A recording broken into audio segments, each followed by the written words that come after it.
The Golden State Warriors made a whole hell of a lot of noise this season, off-season, signing Kevin Durant, who I believe to be the second best player in the NBA. We all know this. He got a whole bunch of hate on Twitter. It's probably deserved, let's be honest here. But regardless, you go into the season with a whole hell of a lot of expectations and then some. When a guy of this caliber joins a 73-win team, and up to this point the Warriors are 4-2. Where I'm pretty sure some people thought 6 games in they were going to be 10-0. But there has been a little bit of a disappointment so far, so let's talk about it with Golden State. So, the very first game of the season against the Spurs, offensively, I mean, they were fine.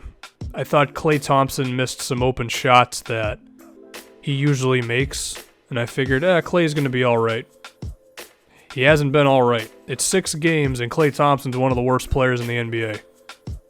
Because he's shooting 38% from the field, and 20% from 3. This is Klay Thompson. What the hell's going on here, man? He's basically Kobe Bryant in his last season. 16 points, but he's inefficient as all hell. Well, even then, Klay still plays defense, so maybe not, but he has sucked, to put it bluntly. I think Klay is going to turn it around. He's been one of the best shooters in the world for a very long time. It's just a slump.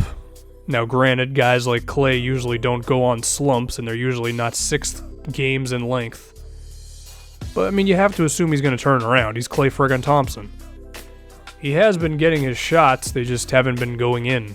Now, as for Kevin Durant, he's fit into the offense pretty seamlessly, as we kind of thought he would.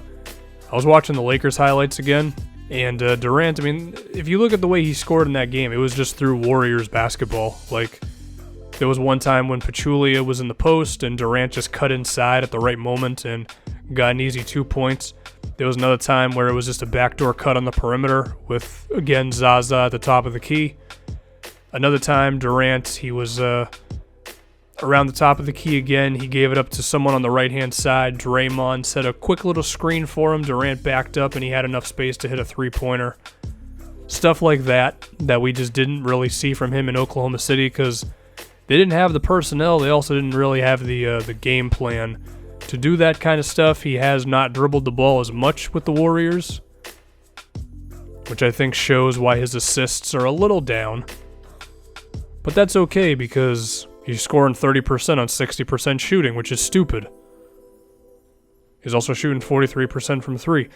The Warriors' style of play, getting Durant open shots, has been excellent. Now, if only Klay can start knocking down his shots and that offense can be even more intimidating, they still have one of the best offenses in the NBA anyway. Now, as for Curry, he is shooting 35% from 3, but I think a big part of that is just because he just went 0 for 10 against the Lakers. If it wasn't for that game, I'm pretty sure he'd be over 40%, or if he just goes like, you know, his normal 4 for 10, which we expect from him, he's going to be fine. Now, with all this being said, the Warriors have a couple problems, one of which is defense. The Warriors, the reason they won 73 games last year, yeah, their offense was fantastic. Curry can hit any shot, and Klay can go off, and small ball lineup of death. Yeah, they were 5th in defensive rating last season. They were one of the best defenses in the NBA for their ability to switch on everything.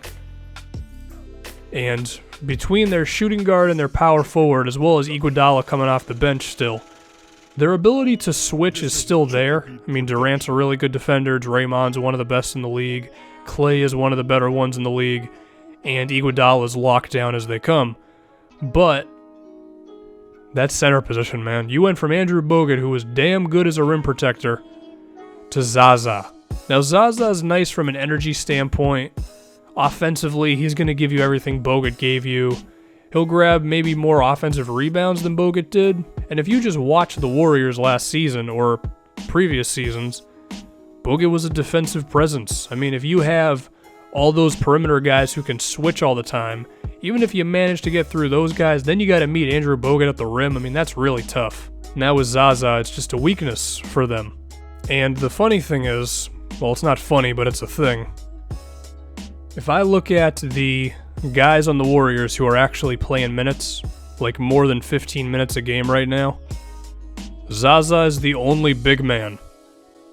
That's concerning, because against the Lakers, when Pachulia was not in the game, Lakers attack the paint at will, because you're looking at David West, who's fallen off a cliff, JaVale McGee, who sucks, Anderson Varejao, who sucks, and then like Kevin Looney and James Michael McAdoo to do backup big man stuff. Listen, Festus Ezeli, he might have slowed down as the season went along, and he was always not the best defensively. At least he was a presence, man. At least he was a big body down there that the other team had to care about. Because once Pachulia comes out of the game, that center position is weak. And defensively, again, Pachulia is weak anyway, so they're vulnerable inside. Now, I understand they do run the small ball lineup of death with Draymond at the 5, and I have to imagine once Klay's three-point shot, as well as Iguodala's three-point shot, I don't know what's up with his offense right now. Iggy has to get it together on that side of the floor. Once those guys come around, I'm sure that lineup is going to be as unbeatable as ever.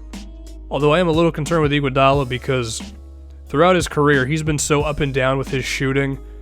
I wouldn't be surprised if he just fell off a cliff in terms of his three-point shot. He's been pretty okay for the Warriors the last few seasons, combined with how good he is defensively and all the other stuff.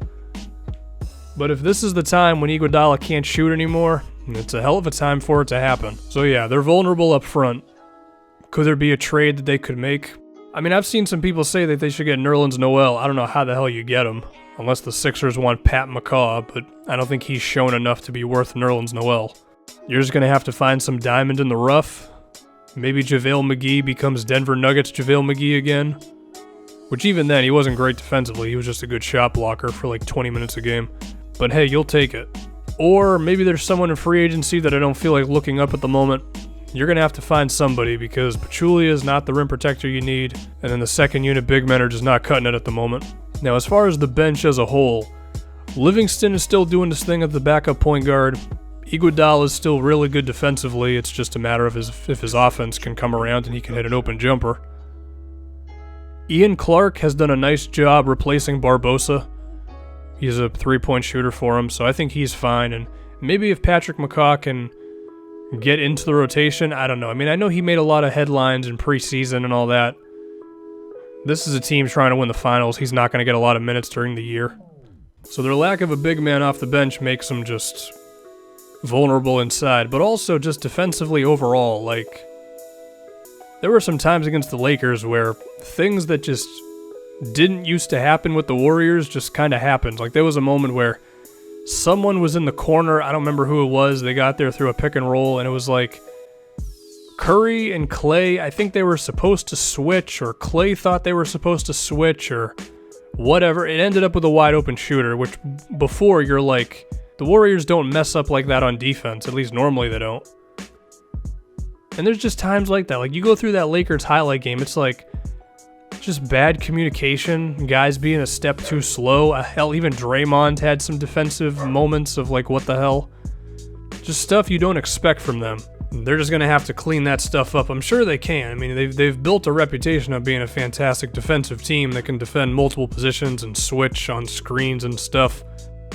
But hell, maybe they realize that they don't have the same rim protection now with Pachulia as they did with Bogut, so maybe they're just pressing a little bit or trying maybe a little too hard, and they're not as relaxed knowing that even if they blow an assignment, they still got Bogut there to protect the rim.